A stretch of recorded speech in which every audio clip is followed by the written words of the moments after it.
merci de m'avoir permis de visiter votre usine.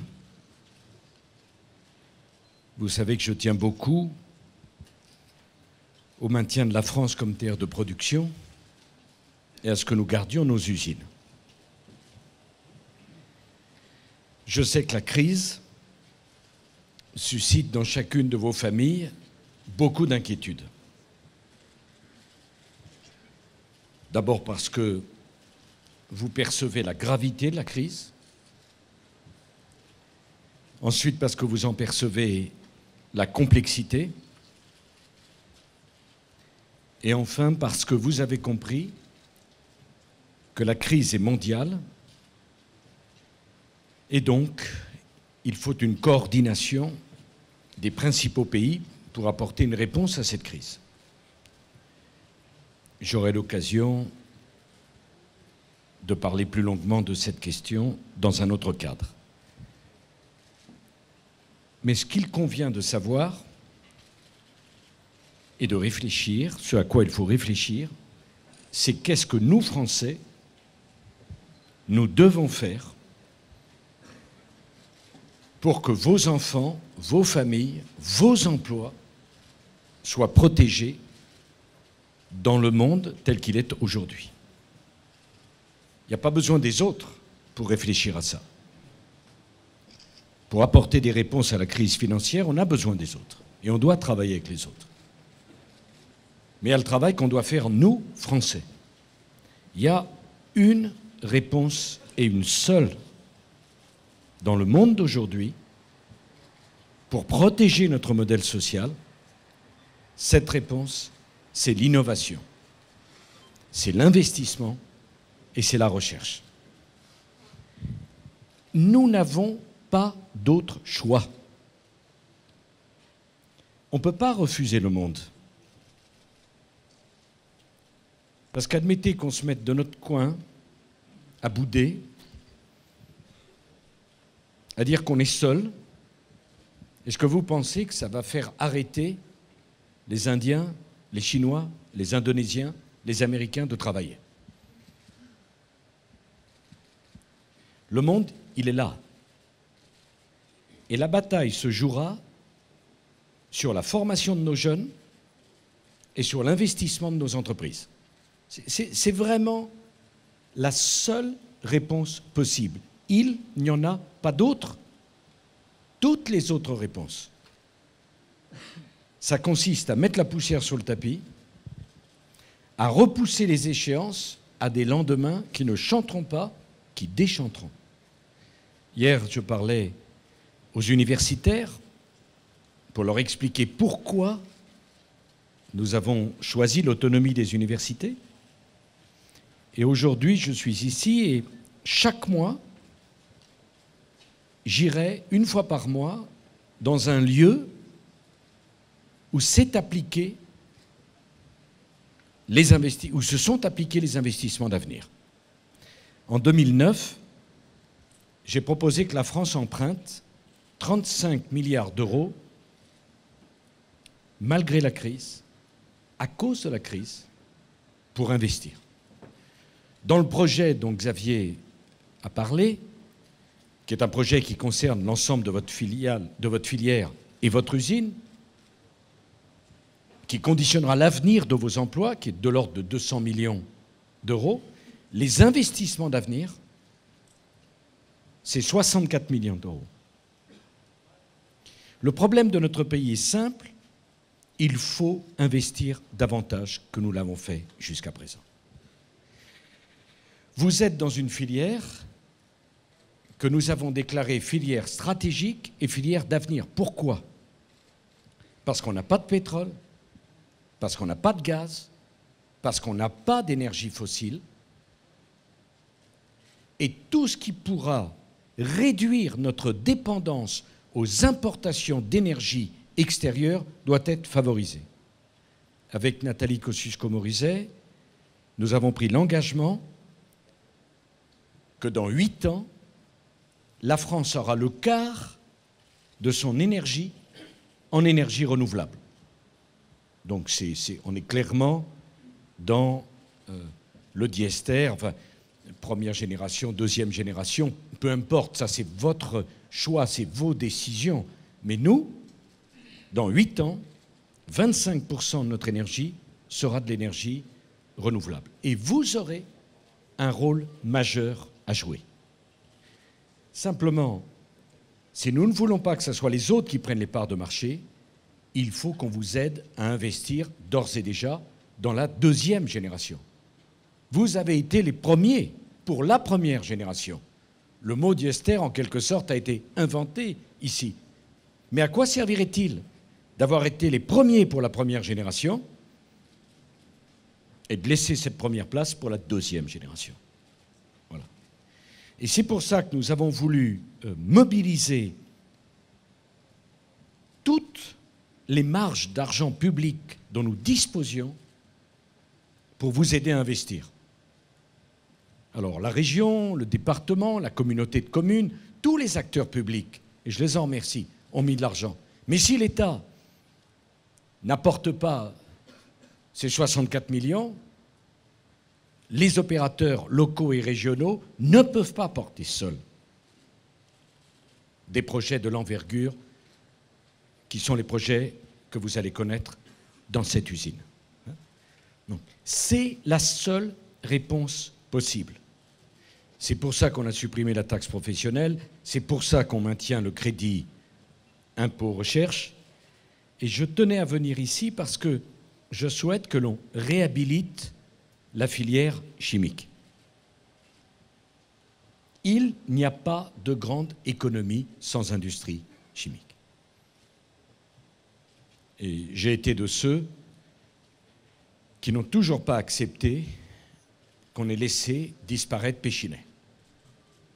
Je le dis, pour m'être battu pour Alstom, je n'aurais jamais laissé partir Pechiney.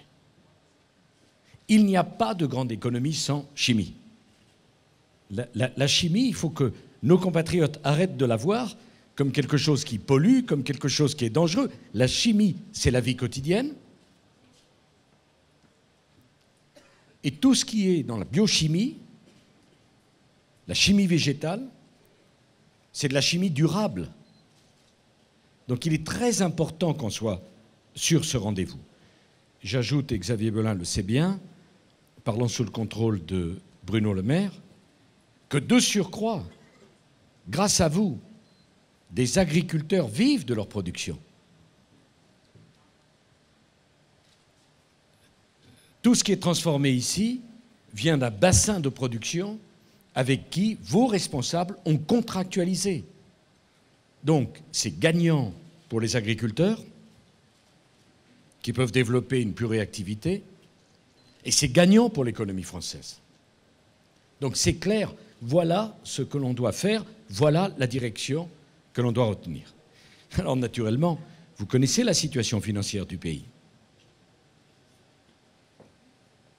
Et il n'y a aucun parmi vous qui a envie de se retrouver dans la situation de la Grèce, du Portugal, de l'Espagne et de l'Italie.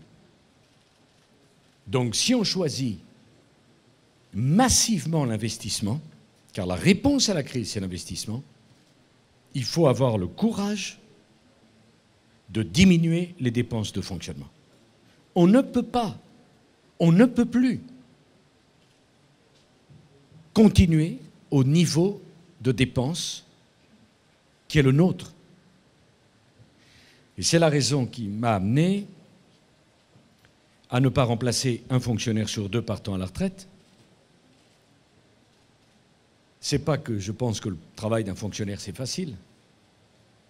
Mais comment voulez-vous, vous, gagner dans la compétition mondiale, la compétitivité des produits que vous fabriquez, si l'État fait reposer sur le processus de production des charges et des impôts qui feront que vous ne vendrez vos produits à personne? Comment on fait? Comment? Quand on a expliqué aux Français qu'ils pouvaient travailler moins et que ça irait mieux, on l'a payé de quoi? De plus de chômeurs et de plus petits salaires. Bien sûr qu'on a un modèle social auquel on est attaché et auquel vous êtes attaché. Bien sûr que la vie n'est pas facile pour vous. Et bien sûr qu'à la fin du mois, il ne reste pas grand-chose. Mais dans le même temps, réfléchissez à ce qui se passe ailleurs. En Grèce, où pendant des années, ils ont vécu au-dessus de leurs moyens, ils ont dû baisser les pensions de retraite et diminuer les salaires.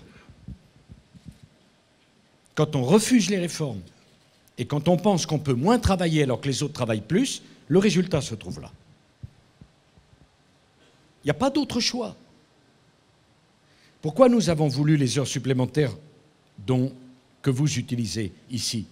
Pour apporter de la souplesse à l'entreprise et pour apporter du pouvoir d'achat aux salariés. Parce que vous ne payez pas d'impôt sur les heures supplémentaires et parce que l'employeur ne paye pas de charges sur les heures supplémentaires. Plus de souplesse pour l'entreprise, plus de pouvoir d'achat pour vous. Il n'y a pas d'autre solution. Ce n'est pas facile à entendre. Et pourtant, c'est comme ça qu'on protégera notre pays. On doit à la fois réduire nos déficits et trouver de l'argent pour investir, pour garder nos emplois et même les développer comme ça va se passer ici. Il y a des filières. Le commissaire au grand emprunt, René Ricol, il a beaucoup travaillé avec le ministre de l'Industrie, Éric Besson, et on met le paquet. J'ajoute un dernier mot. Je n'oppose pas les énergies renouvelables et l'énergie nucléaire. Nous avons besoin des deux. Je vous l'assure. Parce que l'énergie nucléaire, c'est 80% de notre électricité. Si on fermait les centrales nucléaires, comment feriez-vous tourner vos usines? Et tout le monde sait bien qu'aucune énergie ne peut remplacer la part qu'a prise le nucléaire dans notre pays. Ça serait irresponsable. Et je voudrais en terminer par là, vous faire réfléchir à cela. Il y a la politique, puis il y a l'État, et puis il y a l'intérêt général. J'ai choisi de défendre l'industrie nucléaire parce que cela fait des générations d'ingénieurs qui travaillent pour avoir une production nucléaire qui donne une énergie bon marché à la France. Mais en même temps, j'ai choisi que nous investissions dans les énergies renouvelables. Les deux. Pas l'un ou l'autre, les deux. Parce que nous avons besoin des deux. Et enfin, je veux terminer, comme je le fais à chaque fois que j'ai le plaisir de rencontrer des salariés, des ouvriers, des techniciens, des cadres, par la question de vos retraites. Moi, j'aime mieux que ça vous donne le sourire plutôt que ça vous fasse pleurer. Mais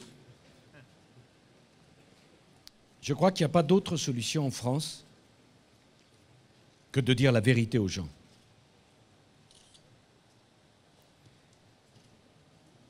Il y a 15 millions de retraités en France. Eh bien, pour 1 million d'entre eux, la sécurité sociale n'avait pas l'argent pour payer les retraites. Aujourd'hui, hein ? Pas dans 10 ans. La sécurité sociale allait à la banque pour emprunter un argent qu'elle distribuait.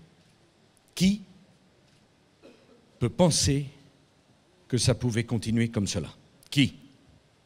Qui, sans avoir le rouge qui monte à la figure, pourra dire aux Français, dormez tranquille, il n'y avait pas de problème de financement des retraites.